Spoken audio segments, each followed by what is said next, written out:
Captain Kong Woo-jun has completed the rescue of the survivors. He contacted the center to announce that he would enter the combat zone. 12 years ago, the Chinese virus spread around the world. People infected with the disease began to turn into zombies. A few years later, people with mutant antibodies appeared with special powers. They are called superhumans. Currently, superhumans are carrying out the mission to rescue survivors from the remnants of the virus.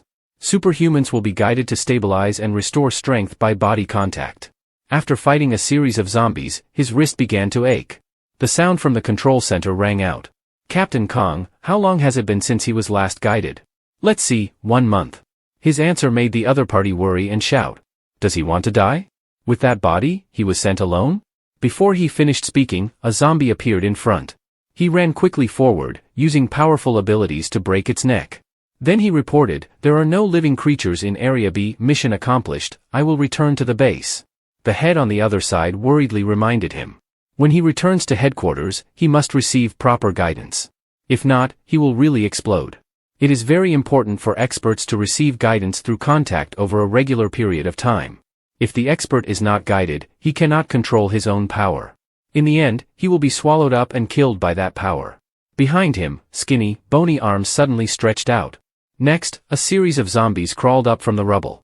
He reported to the center that a large number of zombies in Area B all appeared here. The center asked him if he needed support, he immediately refused without hesitation. A series of zombies rushed in, he held up his hand, his ability made the zombies around him float in the air. Then he suddenly let go of his hand. They all fell to the ground at once, their heads smashed.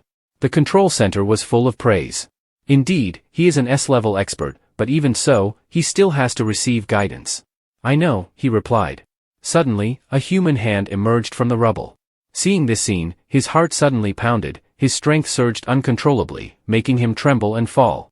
Dangerously, a hand reached out and grabbed his hand. 10 years ago, when Woo-jun was about to fall down the stairs, a boy firmly grabbed his hand, trying to prevent him from falling. He is a teacher of the medical team arranged by the government for each school. This was the first time the two met. Losing focus, the sound of applause woke him up.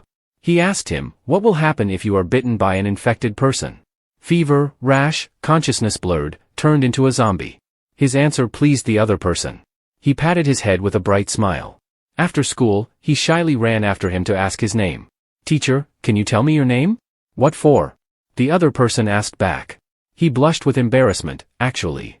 Before he could finish his sentence, he suddenly said, it's okay if you don't know. At the same time, he took his hand and put it on his neck. Then he laughed and continued, anyway, I'm already dead. I'm dead, you killed me. He widened his eyes in astonishment, while his hand unconsciously tightened around the other's neck. He squeezed so hard on the throat that the other person could no longer speak. Die, die, the sound echoed in his head. In a hallucination, his hands clung tightly to the neck of the person guiding him. He glared and asked, what are you going to do? The other person stammered, Captain Kong fainted before the explosion threshold, I carried out the guidance. He loosened his hand and told the other person to leave. Looking at his trembling hands, he tried to calm himself. Yes, that person was dead. In a laboratory, scientists were preparing to cancel hibernation. The person lying in the cold incubator was Kevan. When Hee-won woke up in the hospital, he felt like he had had a long dream. Are you awake? Someone asked, so he quickly got up and tried to get out of bed, but unexpectedly fell to the ground because his legs had no strength. The doctor hurried over to help him up and asked his name. Hee-won, he still remembered his name clearly. The doctor explained that he had been in hibernation for 2 months due to serious injuries. He was very surprised when the doctor said he had been put into a frozen state. After talking to him, the doctor went out to meet the guardian. He followed and saw the person in front of him, happily calling out, Director Lee. Seeing a familiar face, he sighed with relief and quickly asked about his parents. But the answer was that they were busy. Knowing that they were usually busy, he was a little sad because after all, their son had just woken up after 2 months. While driving him back to the hotel, Director Lee revealed that he was found to be an S-level guide during treatment. He didn't feel his power much, maybe he would know when he came into contact with the superhuman. He carefully observes the unfamiliar city in front of him. He exclaims that many things have changed in just 2 months. Manager Lee illustrates that the world changes at a dizzying pace. Suddenly, he says to the manager, you too, do you know you've aged a lot in 2 months? Manager Lee is startled and turns away. Then, he awkwardly explains that it's because of him that he's been so distressed. 10 years? Ah, it's like aging 20 years. Manager Lee takes him up to the room. He says the chairman instructed him to temporarily stay at the hotel. He also reminds him to take his medicine and eat well. He feels a bit cold here. Manager Lee says he will increase the room temperature for him and tells him to rest early before leaving. He takes a folded paper on the table and opens it. It's a guide support notice that he received at the hospital. It recommends that he assist in guiding the supermen at the medical facility operated by the national military. Until now, he still can't believe that he is an S-level guide. He puts the paper down and takes all the medicine on the table. After resting at the hotel for a month, the military personnel come. The military is currently short of guides, so they personally invite him to join. Manager Lee is annoyed and says, "Is this what you call a recommendation? Isn't it a compulsory draft?" The military personnel explain that there aren't many people who are both guides and have deep knowledge of medicine like Che Hee-won. We really need a talent like that. He turns to reassure Manager Lee, "It's okay, I originally worked in the medical team, now I also have to work." Although the manager is still worried about his health, he insists that after a month of rest, his physical condition has recovered quite a bit. He faces the soldiers in front of him and boldly says, "I volunteer to join." Before setting off, seeing him wearing a full set of sportswear, Manager Lee asks if he intends to wear that. He slowly unzips his jacket and explains, "They said you can wear anything under the blouse, and besides, I heard that guides treat experts by contact, so wearing this makes contact quick and easy." As he speaks, he opens his jacket wide to demonstrate the convenience of the clothes he is wearing. At the main office, colleagues start introducing the job content to him.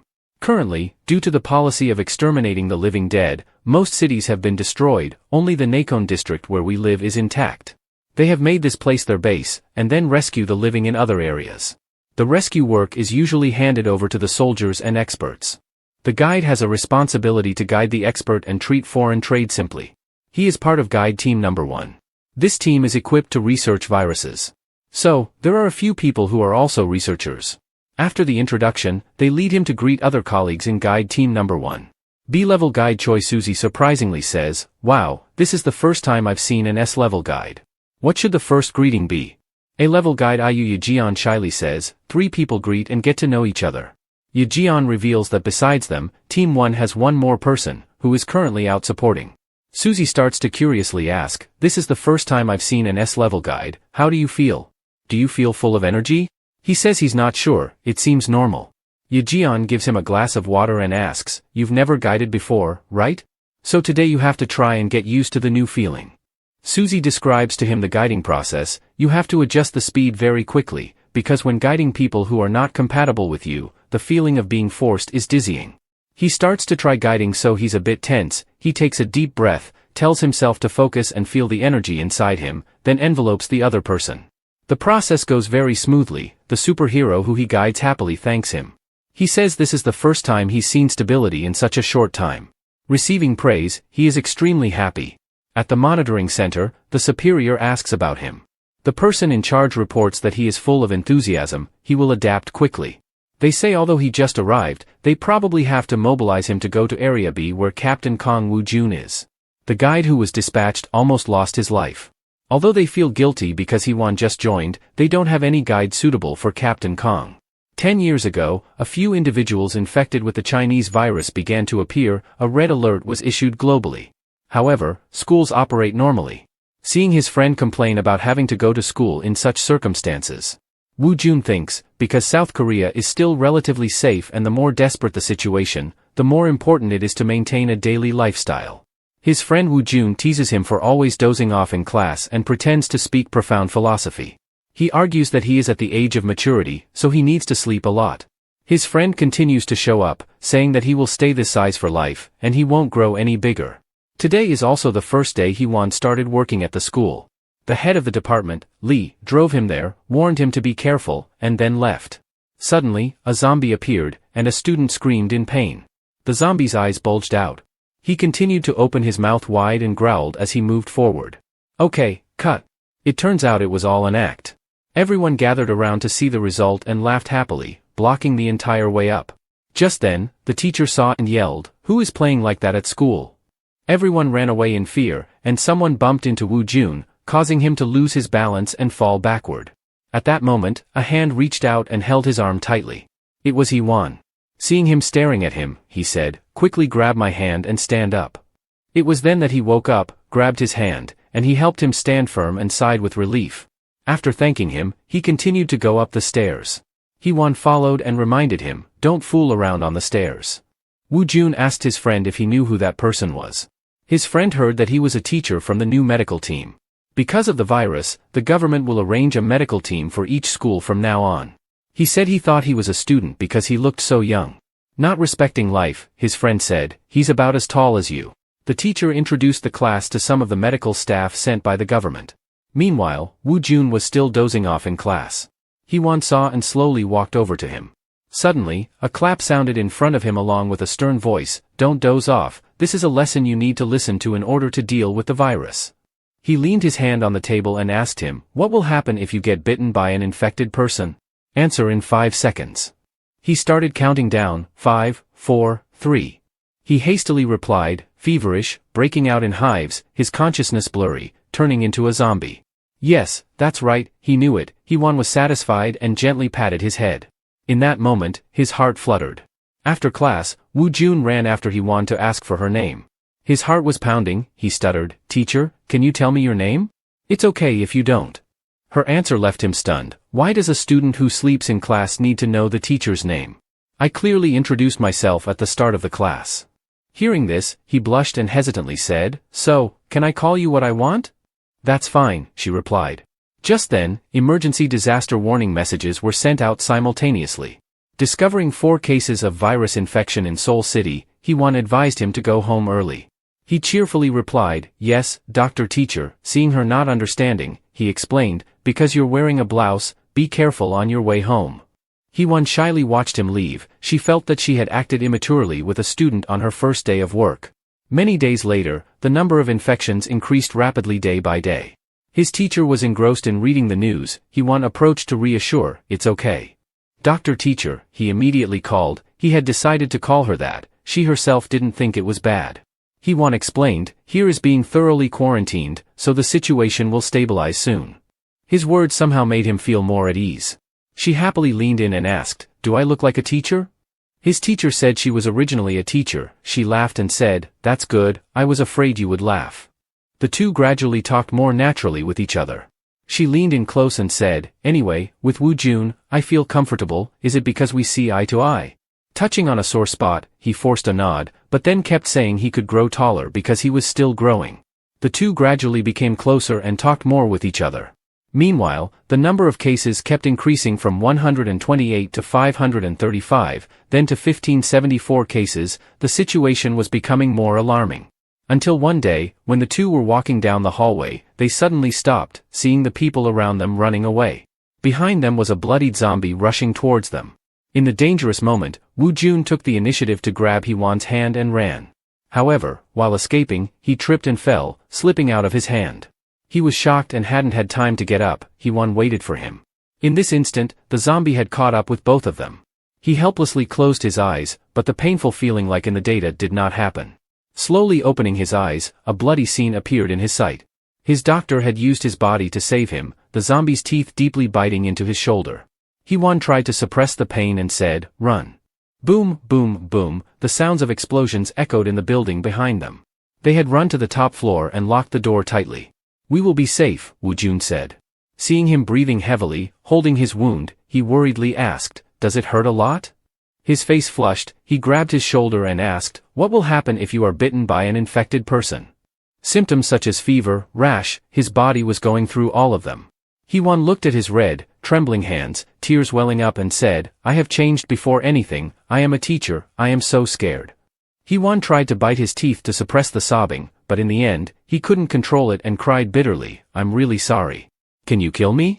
He forced a smile and said, while tears fell. He was shocked and replied, what nonsense are you talking about? We are going to the hospital now. You will change before the rescue team arrives. Please, can you kill me now? I don't want to become the monster just now, if so, I will hurt you. So, Wu-Jun hugged his doctor's face, looked straight into his eyes and said, how? How can I kill you? You are still alive like this. Am I too selfish? I don't want you to see me like this. Because I am too scared of Wu-Jun. I'm sorry, so please. He took his hands and placed them on his neck. He really can't do it. Wu Jun hugs his teacher tightly. The teacher wakes up, he whispers by his side. His hug makes him feel warm and laugh. The two of them just keep hugging each other for a while, unable to distinguish whose heartbeat is pounding. He tearfully says, the teacher's heart is still beating so strongly. Why think about death? He immediately retorts, it seems your heart is beating even stronger. The tense atmosphere has also eased somewhat. When Woon sighs and says, the teacher will really become bad, huh? Wu Jun firmly says, you will also turn into a zombie, we two zombies will live happily here. He smiles and says, zombies have no consciousness so they don't know if they feel happy. He leans tiredly against the wall. Besides, if you turn into a zombie, you won't grow up. Probably never grow taller. He turns his face close to his and says, so you have to live. Close contact with him makes his face heat up, he quickly turns away, embarrassedly says. No, not growing taller is also okay. I heard that the virus has mutated recently so there are also people who do not turn into zombies and get better. There are also superpowers, the teacher can also become a person with superpowers. When the tired person rests his head on his shoulder, he replies, the probability is still very small. He quickly realizes his abnormality, loudly wakes up the teacher who is gradually sinking into a coma. Wake up, teacher. He urgently says, Doctor, tell me your name, the kids in class also didn't hear. I have been waiting a long time to ask you again. Hurry up, wake up, teacher. His tears roll long on his cheeks, he urges anxiously. He tried to speak, his teacher's name is Che. Before he could utter the next word, a loud explosion sounded, the building completely collapsed. A large amount of concrete and rocks fell on the two of them. He didn't know how much time had passed, the sound of the rescue team constantly echoed in his ears. The search team had penetrated the B-14 bombing area. We have found survivors. Wu Jun was carried away on a stretcher, he was still a bit conscious and turned his face to search for his doctor. What caught his eye was a corner of a white coat stained with blood, crushed under large concrete blocks. Knowing that person was unlikely to survive, he cried in despair. In the hospital, the doctor explained in detail about Hee-won's condition to the family. He had shown changes on the move, appearing as a guide with a very high strength index, which surprised the doctors. The doctor said, she will not turn into a zombie. However, due to severe external injuries, she must be treated by hibernation. This treatment method has not yet been commercialized. Hee-won's father cried helplessly, anything is fine. Just save my son at all costs. The doctor added, it will take at least 5 years. 10 years later, in the chairman's room, Director Lee asked, it seems Hee-won is about to wake up, you really don't meet her. But his father refused, as long as she is healthy, she will discover my face aged 10 years. Director, please take care of her temporarily. Director Lee worriedly said, Chairman, it's better for you to let her know the truth. He disagreed with his opinion, because it is said to be very difficult to adapt after waking up from a long hibernation, they will be lost between the past and the present. I don't want Hee-won to become like that, I hope she won't remember the day of the accident. I want her to live a life without worries, especially in this world. What about memories? Director Lee asked. It has been handled through the person in charge, it's like just 2 months have passed so it will be fine. He replied, looking down from the plane, the ruined and desolate city appeared before Hee-won's eyes. The pilot announced, we are entering Area B, Captain Kong Wu Jun is on a mission. He needs to receive guidance and carry out the mission immediately, so he requested guidance on the spot. After getting off the helicopter, he just needs to run straight to the marked point. Yes, he confidently replied. He felt cool, being an S-level guide urgently brought into the field like this. On the other side, Kong Wu Jun received a notification from the control center that his guide had arrived. The wind from the helicopter blew strongly, causing dust to fly around. Hee-won had to squint and slow down. Seeing a man vaguely in front of him, he guessed it was Captain Kong. After taking a few more steps, his foot tripped over a stone, causing him to almost fall. At that moment, Wu Jun quickly grabbed his hand. Looking up, he smiled and said, thank you. Seeing a familiar face, he was extremely surprised. He shakily let go of his hand, stood still staring at the person in front of him, then hesitated and said, Doctor. Hee-won didn't understand what he was saying. He was rummaging for his name tag and said, not a doctor, who are you? He asked shakily. He showed him his name tag and said, I am a guide, the guide in charge of Captain Kong Wu Jun this time, named Che Hee-won. Seeing his face not looking good, he worriedly asked, hey, Captain Kong Wu Jun, are you okay? Your face doesn't look good, you need guidance now. He grabbed his hands, noticing his hands were colder than usual, he asked, how long has it been since you were properly guided? He was still very shocked to see someone with a face similar to his doctor. Suddenly he pushed his hand away, took a few steps back, then turned around and left, ignoring his loud shout, "Captain, you have to receive guidance." He was left alone, bewildered and not understanding what happened. Finally, he was led to the rest area. Because it is only temporary for combat, it will be more inconvenient than the headquarters. Many places were destroyed, so there are very few buildings left to use. Superhumans and guides are arranged in pairs and share a space. Therefore, he and Captain Kong will stay here together. Just having gone through the incident earlier, he felt it was a bit inconvenient for the two to live together, but luckily after 2 days, he was able to return to the headquarters. After the other person left, he sat down on the sofa, put his hand on his forehead and thought, not knowing what had just happened. It wasn't the first time he was guided, it was as if he saw something unbelievable.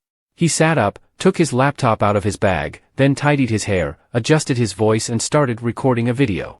October 8, 2069, 45 days since I woke up from hibernation, there are no side effects, I am also taking medicine regularly.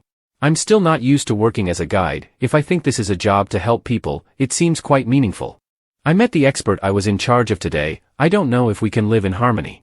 He looked straight at the screen, loudly criticized, isn't it too much to leave the guide alone in a dangerous area?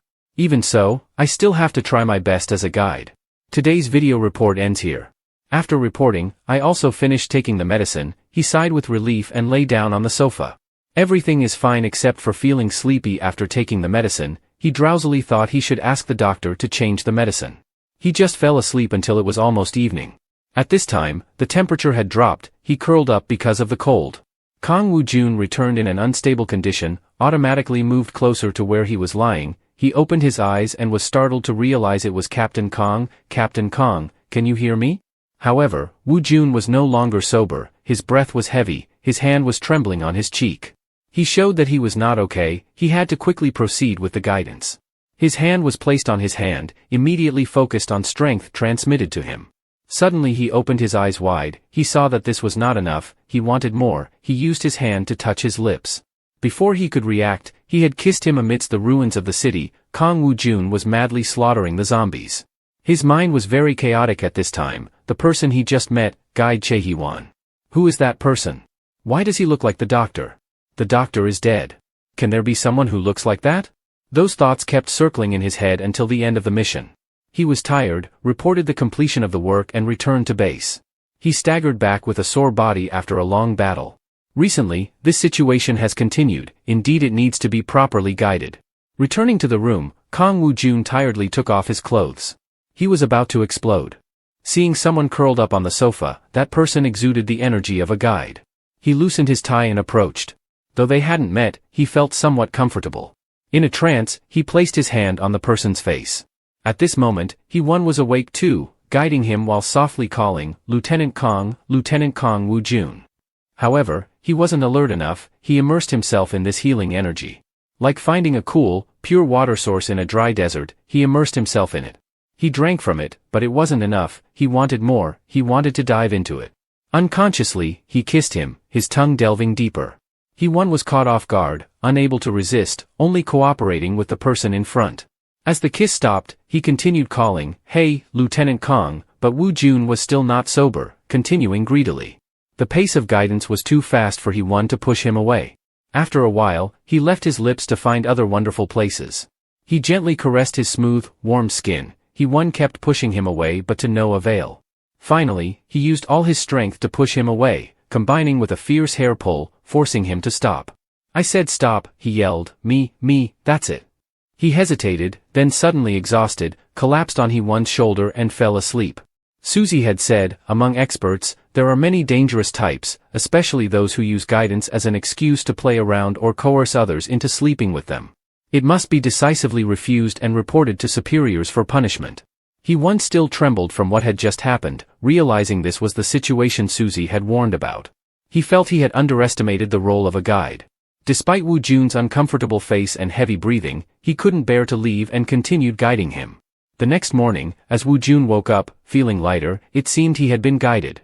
Seeing He-won curled up on the bed, he approached to examine his face closely. The more he looked, the more he resembled a doctor, but 10 years had passed, so it couldn't be the same person as before. He can't keep guessing like this. He decides to call someone to inquire about his identity. The person on the other end teases, why? That's a crime, you know. You shouldn't teach your successor to do that.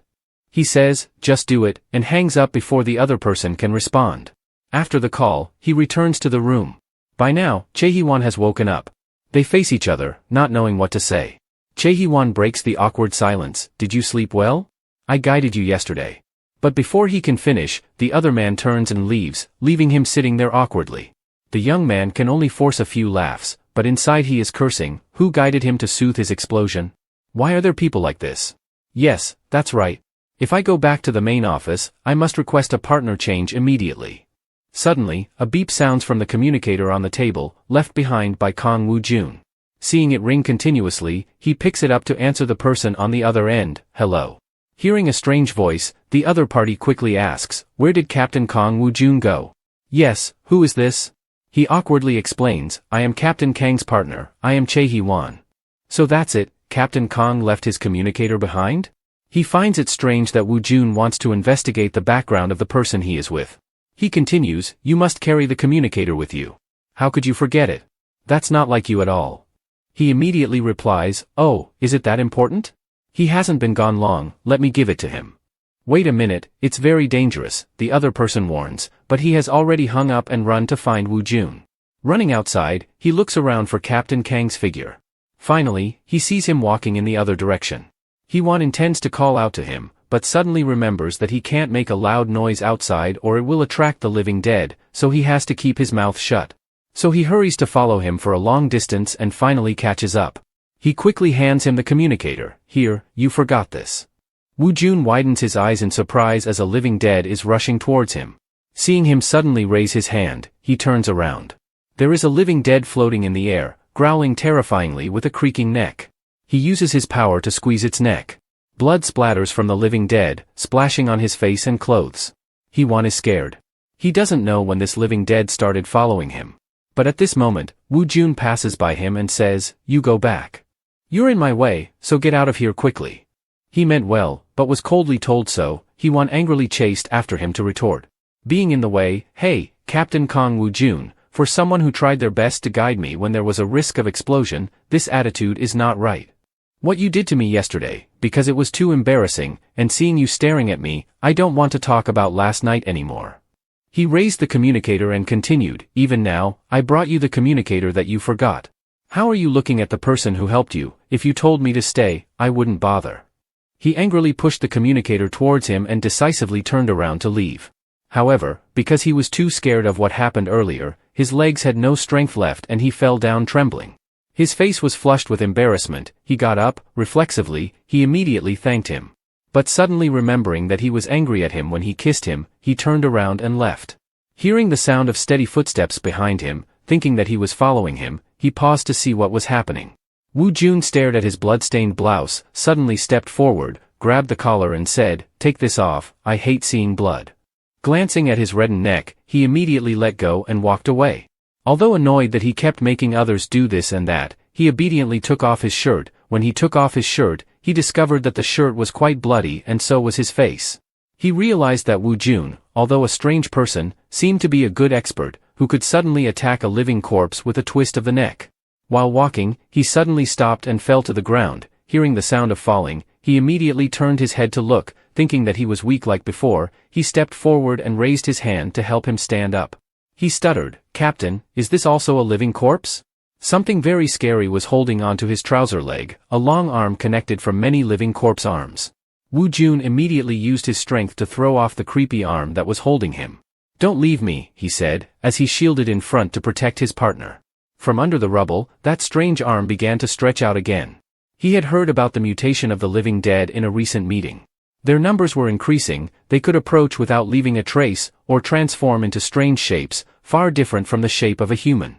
The superior warned seriously, because we still don't grasp the power of the mutant living dead, be especially careful when on a mission. So this is the mutant living dead that the superior mentioned. Thinking about the danger he was about to face, he decided to move his position. He hugged Hee-won tightly and took him to jump on top of an old car. He obediently lay still next to his arm. He says that this place will be advantageous for a broader view. Once he has settled him down at the front of the car, he uses his special ability to concentrate and observe. He quickly detects the arm of a zombie rushing towards them. He exerts his strength to hold it. The monstrous arm tries to escape from the invisible force holding it. Next, he performs a stretching action. Instantly, the monstrous arm is stretched to its limit. The sound of bones creaking and then breaking into pieces can be heard. They fall everywhere, creating loud noises. Dust and smoke fly everywhere. Just when he thought it was over, hundreds of zombies suddenly emerge from the rubble. This time, it's not just arms connecting with each other, but their entire bodies connecting to form a huge mountain of zombies. Looking at the towering mountain of zombies in front of him, he quickly stands up to shield him and instructs, "Stay close to my right side, don't leave." "Yes," he replies. He contacts the command center, reporting the appearance of mutant zombies during the exploration of Area B1, and requests support from superiors. The other party urgently replies, "Send it right now." "Wait for the order first," he replies. As soon as he finishes speaking, an arm from the mountain of zombies stretches out to attack the two of them. Wu Jun quickly blocks it. The bizarre arm deforms and bends, blood splatters everywhere. Next, he exerts his strength into both arms, creating a large source of special energy to attack the mountain of zombies. However, he can only destroy a few individual ones. The mountain of zombies still stands towering. However, thanks to this, he has discovered that because they are piled up and stick tightly to each other, their mobility is limited. Since then, only the bizarre arm has attacked. While he is still thinking about how to deal with the mutant zombies, an arm stretches out, quietly grabs Hewan's leg, and drags him away. He hastily clings to his back and cries for help. With just a flick of his hand, the arm breaks off and falls down. But around them now are dozens of other arms reaching out, surrounding the car. Cutting off one, another grows back. This way, it won't be resolved. He uses his special ability to surround the mountain of zombies, trying to both compress and lift it off the ground. The mountain of zombies slowly floats into the air. He continues to gradually compress them. This method is really effective. Their bodies collide with each other and shatter, blood splatters everywhere. Suddenly, from within the connected mass, dozens of long arms stretch out, trying to cling to the surrounding buildings for support. If he prolonged the fight, he wouldn't have enough strength. He quickly gathered all his energy and squeezed the zombies together one last time. The pile of zombies was compressed to the point of complete shattering, blood spraying like rain. Only the arms clinging to the buildings remained. He hid behind her and asked, "Did you defeat it?"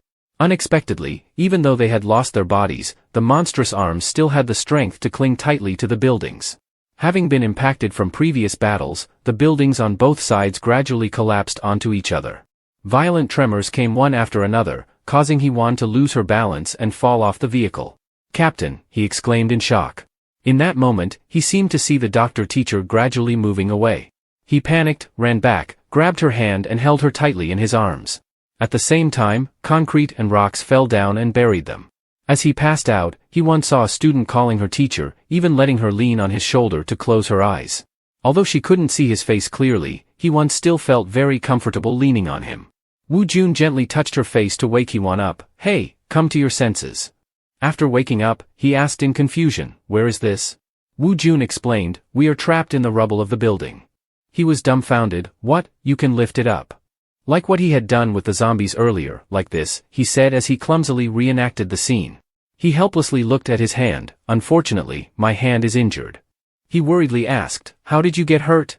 He said he didn't know, probably because the building collapsed and got injured. In fact, because he hurriedly hugged him when he fell, he didn't notice the debris from the building. He told him to let him check the wound. The wound was bleeding and swelling, it might be broken. He found 2 wooden sticks around and then fixed his arm. "It hurts, but try to bear it." As he spoke, he carefully treated the wound. "You need to be treated by medical staff quickly, you have called for rescue, right?" However, the communication device was broken, the two of them could only sit and wait without any other plans. To kill time, he kept asking, "That zombie must be dead, right?" "I don't know," he replied. "I contacted the center earlier, so the rescue team will come, right?" "Probably. Does your hand hurt a lot?" He was silent for a moment and then said uncomfortably, "Hey you." Hewan excitedly asked back, "What's wrong?" "Don't make noise anymore, my head hurts, like being doused with a bucket of cold water." Although he obeyed, he still wanted to slap back in his heart, "This is noisy, these are necessary questions." Later, he felt more and more worried, it was too dark to see. "I still have to take medicine, I have to take medicine." He shivered from the cold, it was getting colder, and the space felt narrower than before. Then he turned to look at him. Despite being injured, he was still constantly using his strength to prevent the pile of rubble from collapsing.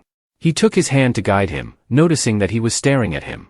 He explained, "You look very tired. If I guide you, it will be easier, right?" He realized that he was also in an unstable condition, his body slightly shivering from the cold. However, this guidance was too comfortable, to the point that it made him uncomfortable because it was easy to depend on others like this. This familiar feeling made him suddenly remember what happened last night. He sat up and stared at the lips of the person in front of him. Last night?" He was stammering to ask when a few grinding sounds rang out, then a slit of light shone directly on the two of them. A man poked his head into the gap and said, "Oh, I'm not blocking you too, right?"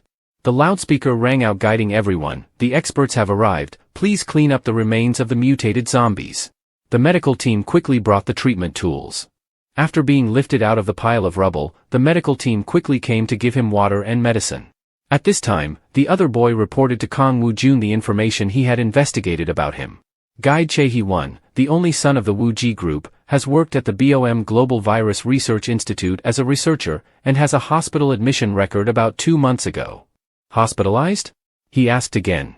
The boy continued to explain, "The detailed information is confidential so we can't get more. Generally he had an accident. It is said that he was hospitalized not because of illness but because of trauma." He continued, "The Wu-ji Group is one of the sponsors for our activities. My house is also a business like that." Woo-jun asked further, "Doesn't he have a record like working at a high school?" "High school? No. After graduating from university, he became a researcher in the US. After being discovered as a guide, he immediately returned here. Good family conditions, good education, now he is even an S-level guide, a fairly smooth life in this era." The boy shrugged his shoulders and teased, "But, Captain Kong is not a curious person about others. Why are you interested now?" Woo-jun coldly replied, "It's nothing." He continued to tease, until Hee-won came to call, "Captain Kong, please go to the medical team to treat your injured arm." Woo-jun didn't say anything and went straight to the medical team. Only 2 people were left. The boy cheerfully introduced himself. "Hello, I belong to the same unit as Captain Kong Woo-jun. I am Yoo-jun, a second lieutenant and an S-level specialist." He introduces himself awkwardly, "I am." Before he could finish, Woo-jun interrupts, "You're the guide Chae-hee-won, right? We contacted each other yesterday." He taps on his communication device. He is surprised, so it's him. Then he bows his head in apology, "I brought the communication device to him. So it seems things are getting more serious, I'm sorry." "Not at all, you lured the mutant zombie out, so you can say you've become a juicy bait." He continues with a bright smile, "You probably don't like being called bait, right?" "No, but where's that mutant zombie?" "Ah, when we arrived, it had disappeared, instead. There are still remnants left that need to be studied. We will send them to the lab as soon as we finish cleaning up.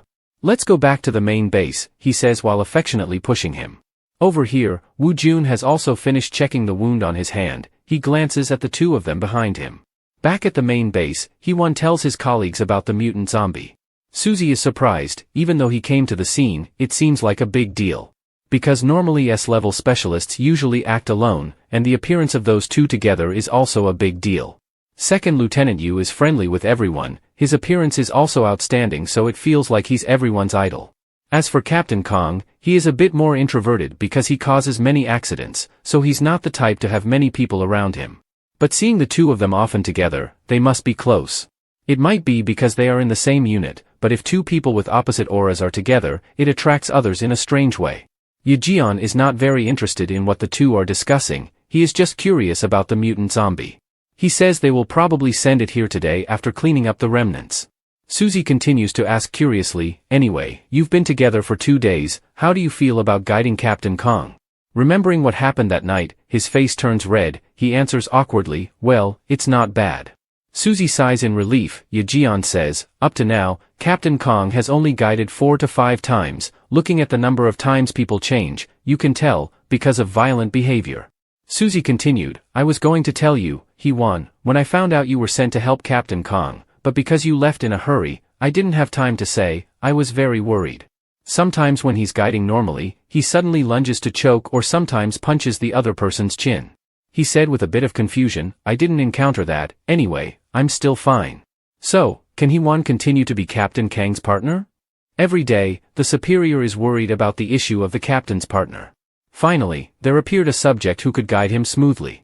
Although he had previously intended to request a change of guiding partner, he now felt hesitant. Meanwhile, Kang Woo-jun met with the superior to request a change of partner. He sternly asked, "Is the guide Chae-hee-won being sent this time? The power index is good, the two of you seem to get along well, isn't it?" Not hearing him say anything, he continued, "As you see, we have changed at your request. How many times has this been? How many reports have you submitted? No matter how good the ability is, there is only a limit. If you continue to exceed control, it won't stop at punishment. Don't cause trouble anymore, please treat the guide accompanying you this time well." "Yes, I understand," he replied. As Hee-won walked and thought, although some improper things happened, he saved me from the zombies. Ah no, if it's a human, that's something that should be done. In the end, he decided to try to consider for a while longer, but was worried about being punched by him by accident. However, he found himself strange when he cared about his pained face. He decided to only be responsible for this time, as for next time. While struggling internally, he saw Captain Kang and Lieutenant Yu approaching. Yu-jun greeted me with a friendly, "Guide, where are you going?" He glanced at Woo-jun, then looked at Lieutenant Yu and replied, "Because it's related to the superhero I'm in charge of, I have to report to the superior." Woo-jun has been silent until now, his eyes still looking forward. Yu-jun replied with a bright smile, "If it's about that, please rely on you. It seems that the superhero you are in charge of will be exchanged with me." He asked awkwardly, "What? Have you two talked to each other?" "Yes, because Captain Kang requested me to change partners, I'm on my way to ask you to be my companion." He looked at Kang Woo-jun, then asked, "Captain Kang?" Yu-jun leaned in close, smiled and replied, "You will soon hear news from the head of the guides, if possible, please be my companion." "Yes sir," he replied. Woo-jun was still silent with a solemn face. When Woo-jun turned the video report with an angry face, Captain Kang had done so. "A stubborn and blunt person, I've said it, haven't I? He requested to change partners without giving me any explanation. I guided very smoothly and it seems I didn't do anything wrong." He didn't know what else he was dissatisfied with. He sighed in boredom and then firmly said, "Even if he begs me to come back, I will refuse. It seems that I get along quite well with Lieutenant Yu, so things should be better." He held up a pack of pills to the screen and continued, "This is the medicine I am taking for the after effects of hibernation. It makes me sleepy when I take it, so I want to change to another medicine. Today's video report ends here." He closed his laptop and flopped down on the bed. The soft hotel bed made him extremely comfortable. Elsewhere, Lieutenant Yu was being guided by his companion. However, not just ordinary contact, this is something that all the guides accompanying him voluntarily do. After reaching the climax, the young guide asked the lieutenant about our marking if we officially register now. However, before he could finish, Yu-jun smiled and replied, "About that, sorry, my companion has changed to someone else, haven't you heard?" The boy was startled and asked back, "Why, if we mark, we won't have to change partners anymore." He regretfully said, "I also want that, but the superiors have hastily issued orders, there is no other way." Seeing the boy wanting to say more, he sympathetically said, "I also like you very much because you are different from other guides, only dealing with traffic and not gossiping behind your back. Experts are like that, different from guides, we belong to the military so the orders of superiors are absolute. You will understand me, right?" As he spoke, he warned and gently squeezed the guide's shoulder, then affectionately kissed his forehead. "Thank you for guiding me during this time." He hurriedly asked, "Who is the guide who was changed? Is it a new guide so you don't know yet? It is said to be an S-level guide, Chae-hee-won." He forced a smile, mumbling that name in his head. The warm hot water still couldn't blow away Woo-jun's thoughts about Chae-hee-won. According to information from Yu-jun, he is only 26 years old, younger than him by 1 year, so 10 years ago he was still a student, indeed unrelated to the teacher. He has witnessed the death of many people over the past 10 years, and has also slaughtered in the cruelest ways. When he reached the explosion threshold, sometimes he saw hallucinations, sometimes he had convulsions. He thought that would gradually fade away with memory. But since Chae-hee-won appeared, they were dug up from the deep bottom. He brought him a bunch of mixed emotions, joy, familiarity, chaos, anger, nostalgia. He had to remind himself that the doctor was no longer there, the doctor had been left under the rubble of the past.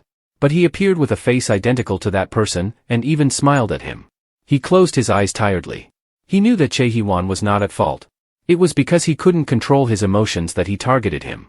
10 years have passed, we can't be stuck there forever. The partner has also changed, so from now on, there is nothing related to each other. In the research room, after being guided by Chae-hee-won, Lieutenant Yu exclaimed in amazement, "You did a good job. It's been a long time since he was praised like this. Hyewon scratched his head in embarrassment and replied, really? Normally, after guiding Kong Woo-jun, he didn't say anything to him. Yoo-jun said that normally Captain Kong doesn't show emotions on his face.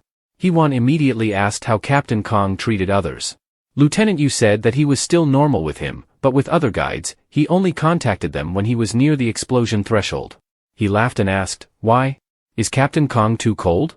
Hyewon replied awkwardly, I don't know if he is angry with me. But right from the first meeting, he showed an uncomfortable face. Even if I started a conversation, he ignored it. As Yoo-jun guessed, something had happened between these two. Then he showed him a way, that is to imagine Captain Kong as a wall with eyes, nose, and mouth, so it won't be uncomfortable anymore. He advised him not to use the guiding power for low-level experts. Because with high-level experts like him and Captain Kong, his guidance will be absorbed. As for low-level experts, it would be like injecting them with addictive drugs. He took his hand and continued, so, will you continue to be my partner? Just as Woo-jun knocked on the door and entered, the gloomy atmosphere at this time disappeared. Hyewon was startled and asked him if there was anything wrong? He raised his injured hand and said, I came to treat my hand. Just as he finished guiding Lieutenant Yu, he guided him to sit down on the chair to check his wound. Lieutenant Yu said goodbye to the two. Before leaving, he pointed at Kong Woo-jun and made a wall sign. Hyewon saw it and laughed. But when he looked at the emotionless face of the person next to him, he immediately said seriously, I will change the bandage. The speed of his wound recovery is very fast. If it is a normal person, it probably takes about a month, but for him, it only takes a week to heal completely. He looked up at him, remembering that advice. He imagined his face on the wall, then couldn't help but laugh out loud. He hurriedly explained, sorry, because I remember what Lieutenant Yu just said. As he spoke, he laughed again. Woo-jun stared at his laughing face until his eyes were squinted, then turned his face and said, it's not polite to laugh in front of others. Seeing his attitude, he was startled and immediately apologized. He didn't know if he had laughed too loudly, but he had apologized anyway. Hyewon sighed helplessly. After dressing his wound, he carefully instructed that from now on, he didn't need to bandage it anymore, just not to overwork. Before he finished speaking, he had pulled his hand away and left coldly. Hyewon finally couldn't stand it anymore. He angrily stood up, walked to the door, and stopped him. Hyewon called out to the outside, Miss Susie, because it was necessary to prolong the treatment for Captain Kong, so if others came to treat or guide, please ask them to wait for me. Then he locked the door and pulled down the curtain. Seeing a series of strange actions of his, he asked in confusion, what are you doing? He bowed his head and replied, I won't let it go today. Then he raised his head and questioned the other party, what did I do wrong with the captain? You requested to change partners without discussing with me. When I tried to start a conversation, you avoided it and clenched your mouth. Just now, you deliberately left like that. Is there anything you are not satisfied with, or do you do this to everyone? If you do this to everyone, it would be better to change your attitude, and if you are not satisfied with me, let me know the reason. Looking at his angry appearance, it really looks like that person. He replied coldly, now you are not my partner, is it necessary to know? Hyewon quickly retorted, it doesn't matter whether it is a partner or not, I am talking about emotional hurt between people. He suddenly interrupted him, very similar. What? He asked in confusion. You are very similar to the person I hate, are you satisfied? Woo-jun grunted and said coldly, then opened the door and left. Being thrown a sentence like the person he hated, Hyewon was so angry that he trembled. Satisfied with what? What does it matter if I look like the person you hate? He cursed in a low voice. Then he put his hand on his face. Where is this face annoying? In the press conference to report on the response measures to the mutant zombies, Hyewon, representing Team 1, reported boldly, there appeared zombies that have the ability to adapt to the environmental characteristics of their area. In this case, the zombies were combined from multiple individuals, they connected their bodies together and hid under the ground, they extended and attacked with parts such as hands and feet.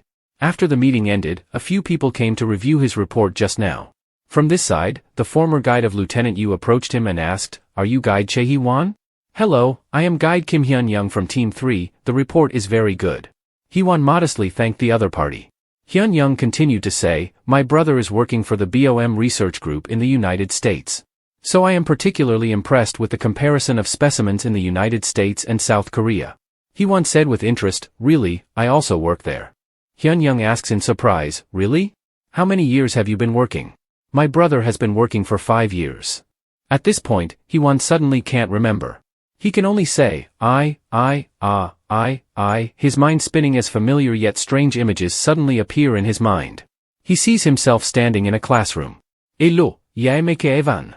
I studied viruses 2 years ago at BOM in the US. Our medical team will conduct a lecture related to viruses once a week. In addition, we will perform medical work while working at the school. The feeling of dizziness continues, then a young man with an unclear face comes to ask him, "Are you okay, teacher?" He faints onto the other person's shoulder. Che Hee-won comes to his senses. Lieutenant Yu suddenly appears to support him and asks worriedly. He gasps, "Lieutenant Yu, medicine, there's medicine in my bag in the staff changing room." Yoo-jun immediately turns to Hyun-young, "Can you, guide Kim, go get the bag for Hee-won? I will take Hee-won to the research room." Yes, Hyun-young answers without hesitation, but he still stands still for a long time watching the two of them leave. A while later, he brings the medicine bag to the lab for Hee-won. Hee-won takes it immediately. Hyun-young doesn't leave right away, but stands outside secretly watching the two. Hee-won says he must be stressed because of the first press conference. He couldn't sleep since last night, so he has a headache. Yoo-jun sighs in relief, "Thank goodness you're better, you should go home and rest early." Hee-won feels that Lieutenant Yu is very friendly, very different from someone else. Yoo-jun deliberately makes an intimate gesture, raises his hand to stroke his chin, and continues, "If my partner is sick, I would also be heartbroken, you know?" Hee-won naively doesn't understand those subtle actions. He smiles brightly and replies, "Yes, sir." Seeing his trick doesn't work, he laughs awkwardly and praises him as an interesting person.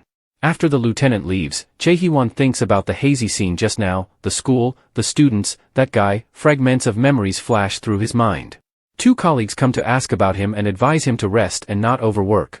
After that day, he no longer sees strange illusions, and he doesn't feel a headache or a cold.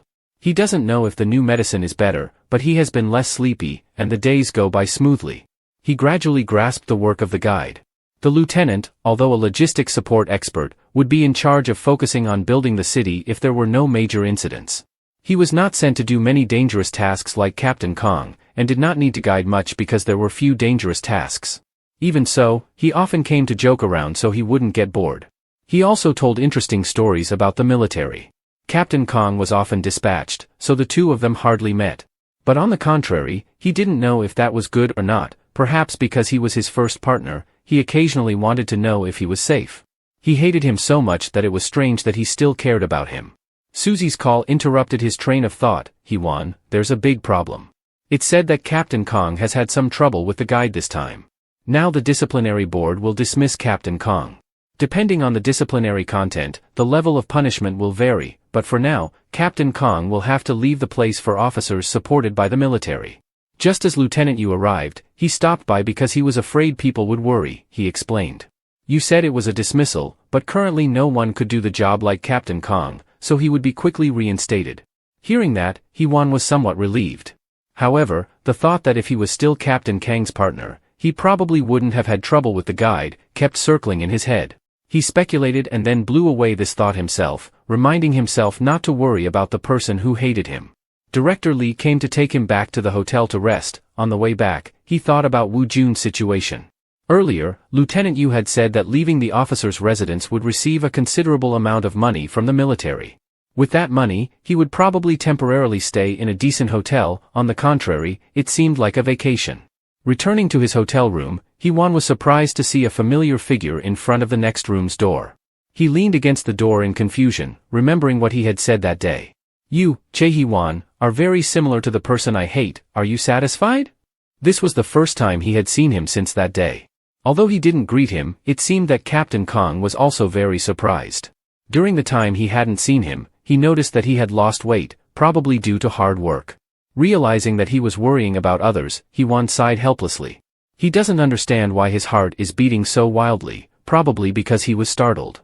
As predicted, they often meet to the point that it makes him nervous.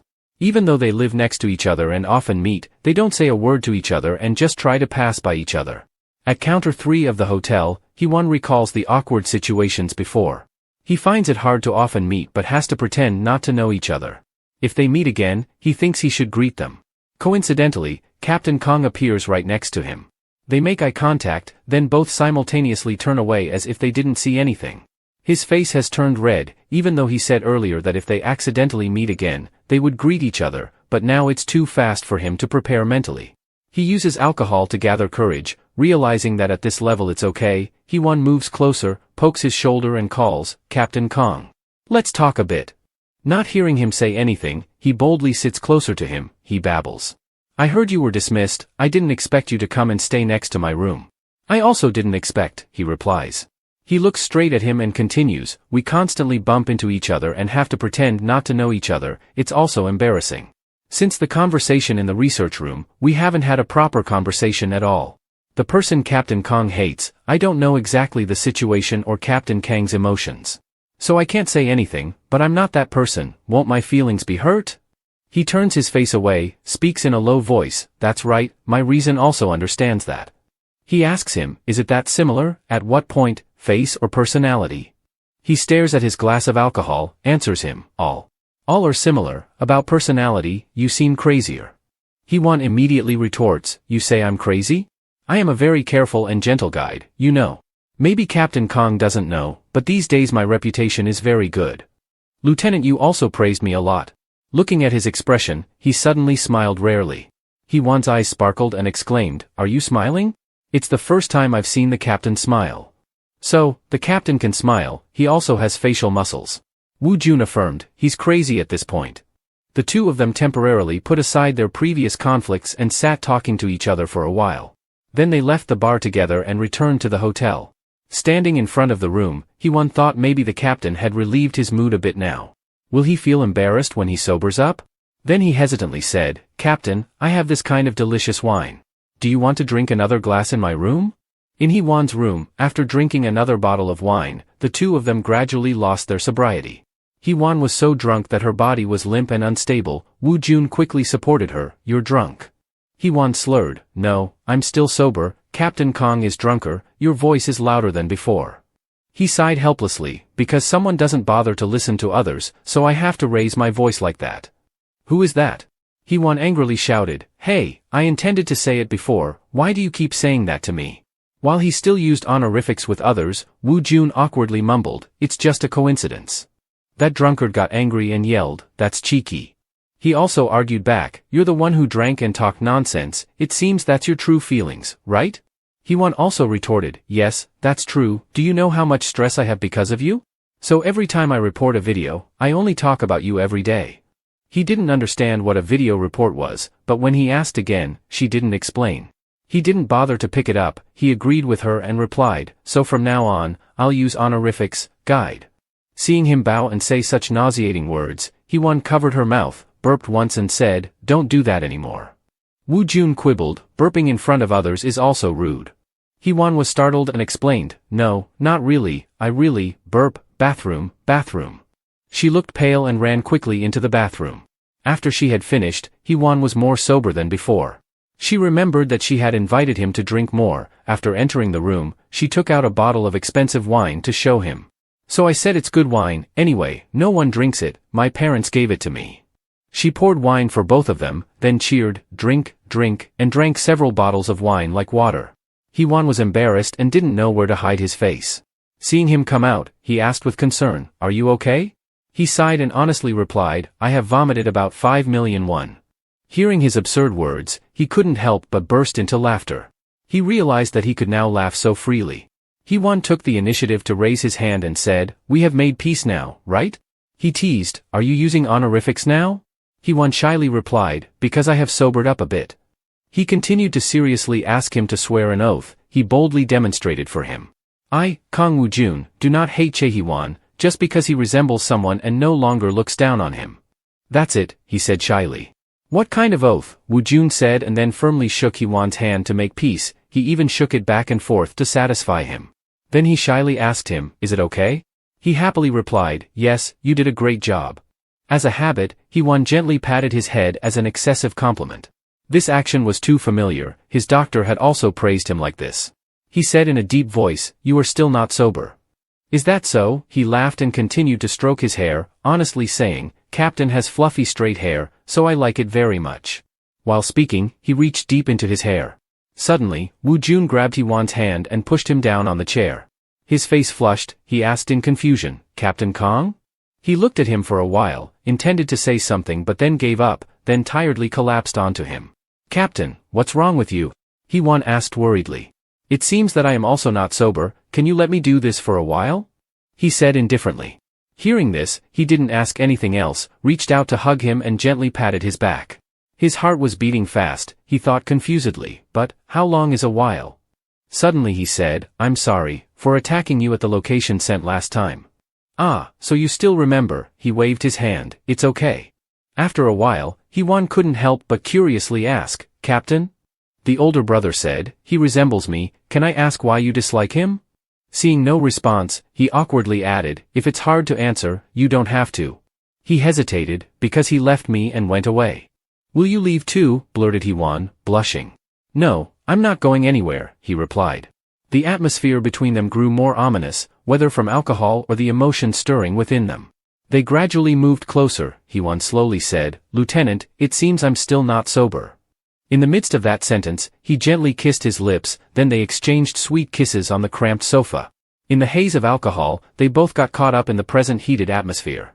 Woo-jun tentatively slipped his hand under Hee-won's shirt, lightly touching his smooth skin.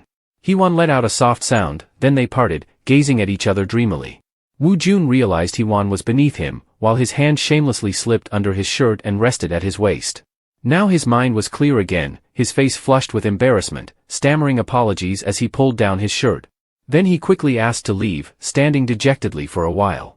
Meanwhile, Hee-won instinctively touched his lips, confused about what was happening. It wasn't about guiding Lieutenant Kong anymore, it was a simple kiss.